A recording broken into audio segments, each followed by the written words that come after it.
And you need to know the glider. Where's its sweet spot? What's its best flying speed? What's its best climb speed?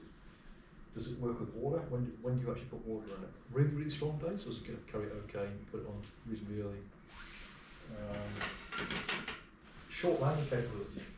Can you land your glider in a small, tiny, stupid paddock confidently every time? If you're saying no, you probably shouldn't be flying the competition. Right, so step one, clean it. Really good. It looks clean, yep. Clean? Yep.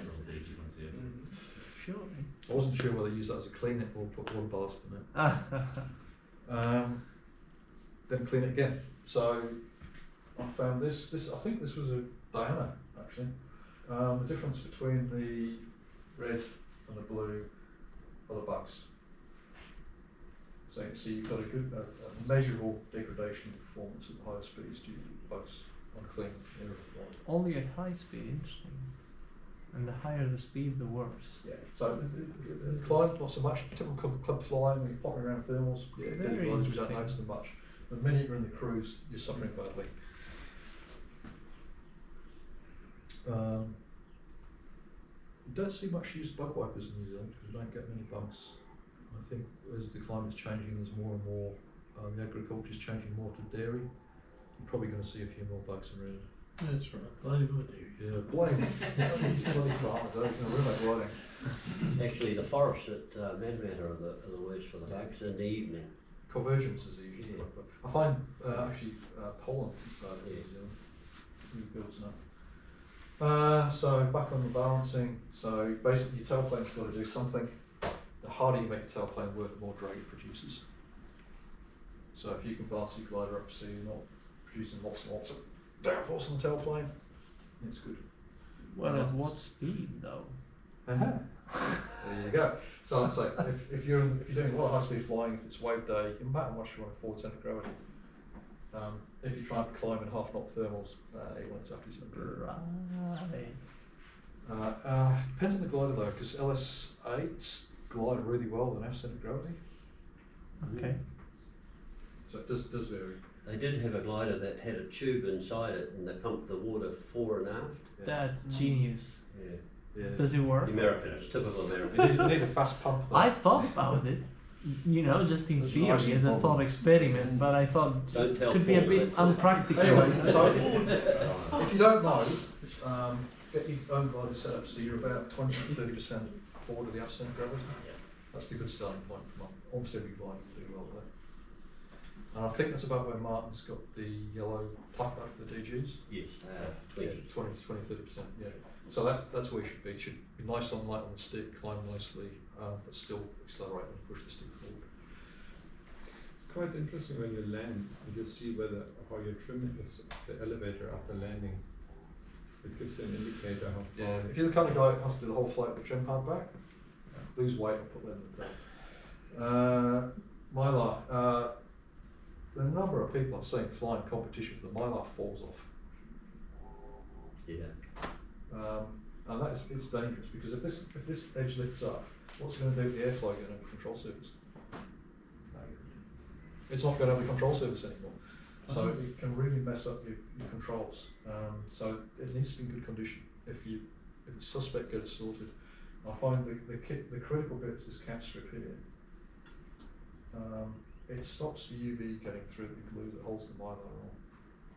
And it stops any airflow running getting underneath and lifting the edge. So this thin piece of capping tape needs to be in good condition. I've just redone mine for the second time, I think.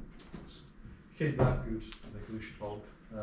Also, the Mylar gets brittle over time and ages, so it's something that has to be replaced regularly. It's not a fit for life thing. It's going to be kept in good condition. I'd say if it's about to come off and it looks a bit dubious, just rip it off. Don't have it flying. Conversely, I think some gliders need the Mylar for the high speed. It actually provides damping on the control surfaces and stops the fluttering. So it may be mandatory to have it on some aircraft.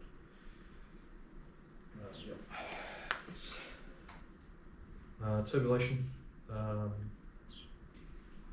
People get this wrong quite a bit. It needs to be in the right place. I think often it's placed too far back, because people think, oh, I don't want to ruin the airflow, but if you've got it too far back and the separation's already occurred before it reaches the turbulation, you've wasted all your effort. Having it an inch too far forward isn't going to do that much harm, because you've just got an extra inch of turbulent airflow. Still suppress the separation.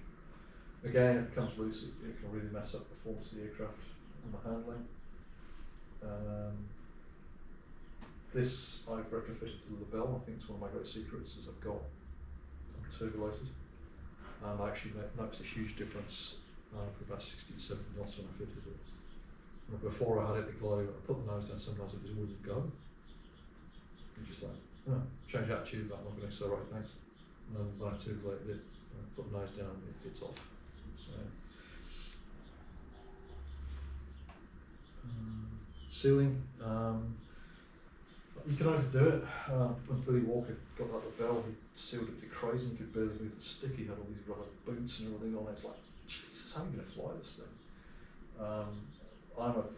Personally, I like loose controls. I like a lot of feedback. I like to know when the other one's reverse. Terry DeLaw had a ice up because this area was contaminated after a refinish job. Got water in it, froze up. So your seals, don't do it in a way that's going to trap water. Taping it, just sealing all your wing joints and everything is key, absolutely critical. I think it makes several percent difference to the glider. Sealing the canopy, as I said, is key. Hard to do. Don't just get somebody to tape you in after you've got in the glider. Yeah. I have seen people do that. Disaster. Yeah. A bit of effort getting the right tapes and filing and everything. You can usually work a system with that. But yeah, taping the canopy on bonkers. Undercarriage doors, make sure they're in good condition, not flapping loose in the breeze, because a lot of drag associated with it. Average club machine is just rooted in that area.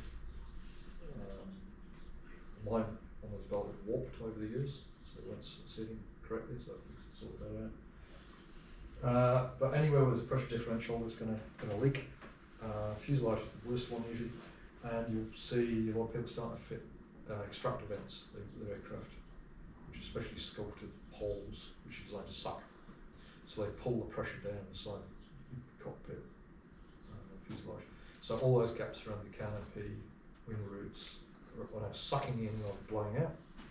So that won't trip your airflow. So well ventilated fuselage is key.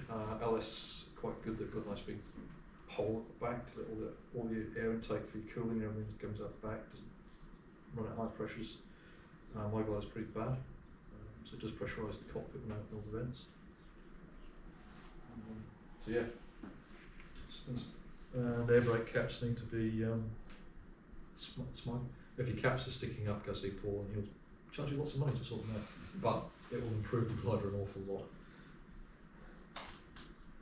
And then you can put bling on the glider, bolt-on goodies. Cool, eh? It wasn't me. I had a funny one. I saved the money up, decided that year I was going for winglets. Went to the Strifender website to see how much they cost, and noticed a new NAD that just come out, which was fitting a disc brake to the Libelle. Same price. Yeah. So stopping was more important. Which would you